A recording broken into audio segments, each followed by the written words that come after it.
बड़े ध्यान से समझना, बड़े ध्यान से। एक तो रास्ता है, ऐसे चल रहा है रास्ता, ए से बी होते हुए और बंदा सी पहुंच रहा है, यही है। ए से बी होते हुए बंदा सी पहुंच रहा है। इन्होंने कहा कि बी से सी तक की दूरी ए से बी तक की दूरी की 3 गुनी है, यानी ये डिस्टेंस 1 है और ये डिस्टेंस 3 है। ए से बी तक की दूरी और बी से सी तक की दूरी का 3 गुना है, ठीक है, सही है। ये 1 है और ये 3 है।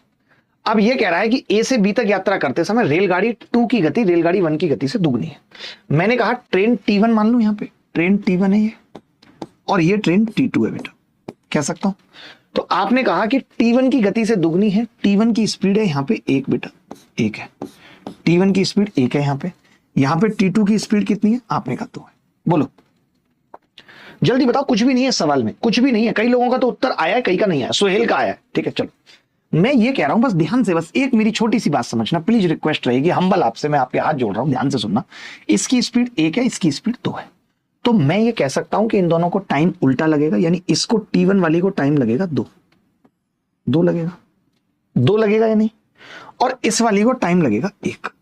ये बात मानते हो नहीं? पहले मुझे बताओ, ये बात मानते हो या नहीं? इसको टाइम लगेगा 2 और इसको टाइम लगेगा 1, ये बात मानते हो? अब एक बात बताओ, अगर ये अपनी स्पीड बदल लेते, आगे जाके ये अपनी स्पीड बदल लेते, तो मैं ये कह रहा हूं इसको फिर एक दूरी तय करने में इसका वाला टाइम लगेगा 1। अगर मैं रेलगाड़ी T1 की बात करूं, अगर वो T2 की स्पीड ले लेती तो उसको टाइम 1 लगता है इस दूरी को तय करने में, लेकिन दूरी तो अब 3 है, तो उसको 3 गुना लगेगा, 3।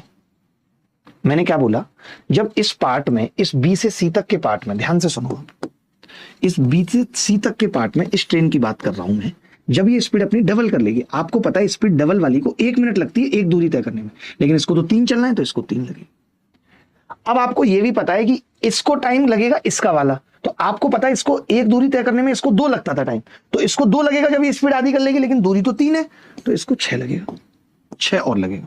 तो इसका टाइम 2 और 3 कितना आ गया, 5। इसका टाइम 1 और 6 कितना आ गया, 7। बहुत आसान और अच्छा सवाल था। उत्तर आएगा जी 5 और 7, बी आंसर है। कई लोगों का आ रहा है 5 और 7। क्या इस सवाल में कोई मुश्किल थी? बस सवाल की भाषा परेशान कर रही थी, सिर्फ सवाल की भाषा परेशान कर रही थी, सवाल में कुछ भी नहीं था, सिर्फ सवाल की भाषा परेशान कर रही थी।